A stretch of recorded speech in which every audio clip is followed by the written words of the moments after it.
आज मैं आपको एक ऐसी घटना के बारे में बताने जा रही हूँ जो तब घटी जब मैं राहुल को शाम के वक्त उसके घर पर ट्यूशन पढ़ाने जाया करती थी। उस दिन का मौसम काफी अलग था और घर पर राहुल अकेला था। मैं भी वहां अकेली थी। पढ़ाई के बजाय जो हुआ वह सब आपको शुरू से बताती हूँ। दोस्तों, वह वक्त मुझे आज भी अच्छी तरह याद है। जब मैं राहुल को उसके घर पढ़ाने जाती थी, वह समय मेरे लिए खास था। एक दिन की बात है जब मैं हमेशा की तरह राहुल के घर गई। उस दिन आसमान में बादल छाए हुए थे और ठंडी हवाएं बह रही थीं। मुझे लगा था कि शायद बारिश नहीं होगी और मैं समय पर घर लौट आऊंगी। लेकिन पढ़ाई करते हुए अचानक जोरदार बारिश शुरू हो गई। बारिश इतनी तेज थी कि बाहर निकलना मुमकिन नहीं था। मुझे चिंता होने लगी कि अब घर कैसे जाऊंगी। तभी राहुल का घर का फ़ोन बजा। राहुल ने फ़ोन उठाया। दूसरी तरफ मेरे पापा थे। उन्होंने राहुल से कहा, मुस्कान को आज रात तुम्हारे घर ही रहने दो, बारिश बहुत तेज़ है, वह घर नहीं लौट पाएगी। राहुल ने जवाब दिया, ठीक है अंकल, आप फिक्र ना करें। दरअसल मेरे पापा ये नहीं जानते थे कि राहुल के मम्मी पापा घर पर मौजूद नहीं थे। राहुल ने उनकी गैर मौजूदगी का जिक्र नहीं किया और मुझे अपने घर रुकने के लिए मना लिया। मैं थोड़ी असहज महसूस कर रही थी क्योंकि ये पहली बार था कि मैं राहुल के घर रुकने वाली थी, और वह भी तब जब उसके माता पिता घर पर नहीं थे। राहुल ने मुझे सहज महसूस कराने की कोशिश की। उसने मेरे लिए गर्म चाय बनाई और कहा, आराम से बैठो, बारिश रुकने का इंतजार करते हैं। बारिश का नामो निशान तक रुकने का नहीं था। धीरे धीरे रात होने लगी। राहुल ने कहा, चलो कुछ अच्छा बनाते हैं खाने के लिए।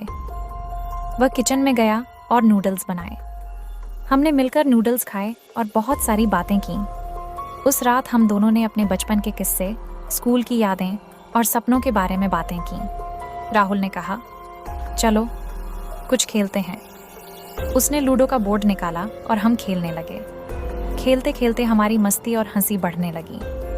वह मुझे बार बार तंग करता और मैं भी उसे छेड़ने का कोई मौका नहीं छोड़ रही थी। रात काफ़ी हो चुकी थी और मैं थक गई थी। राहुल ने मुझे एक कंबल और तकिया लाकर दिया और कहा, आराम से सो जाओ, मैं दूसरे कमरे में सो जाऊंगा। लेकिन मुझे नींद नहीं आ रही थी। मैंने राहुल को आवाज़ दी, सो गए क्या? उसने जवाब दिया, नहीं, क्या हुआ? मैंने कहा, बातें करते हैं, नींद नहीं आ रही। वह वापस आया और हम फिर से बात करने लगे। बातों बातों में उसने अपने बचपन की एक शरारत सुनाई। उसने कहा, स्कूल में एक बार मैंने टीचर की कुर्सी पर कुछ चिपका दिया था। जब वह बैठे तो उनकी हालत देखने लायक थी। ये सुनकर मैं हंसने लगी। मैंने भी उसे अपने बचपन की कुछ मज़ेदार बातें सुनाई। थोड़ी देर बाद बिजली चली गई। पूरे घर में अंधेरा हो गया और बाहर बारिश तेज़ हो गई। राहुल ने मोमबत्ती जलाई और कहा, डरो मत, मैं यहीं हूँ। उसकी ये बात सुनकर मैं मुस्कुरा दी। हमने मोमबत्ती की रोशनी में कुछ गाने गाए। राहुल को गाने का बहुत शौक था। उसने मेरे लिए गाना गाया और मैं उसे सुनती रही। ऐसा लग रहा था जैसे समय ठहर गया हो। बाहर बारिश का शोर था, लेकिन हमारे बीच एक खास एहसास था।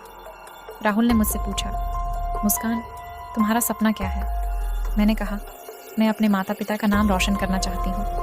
उसने कहा, तुम ज़रूर करोगी, तुम मेहनती हो और तुम्हें कोई नहीं रोक सकता। उसकी इस बात ने मेरे दिल को सुकून दिया। उस रात के बाद सब कुछ बदल गया। हमारे रिश्ते में एक नई गहराई आ गई थी, लेकिन ये दोस्ती से कहीं ज़्यादा था।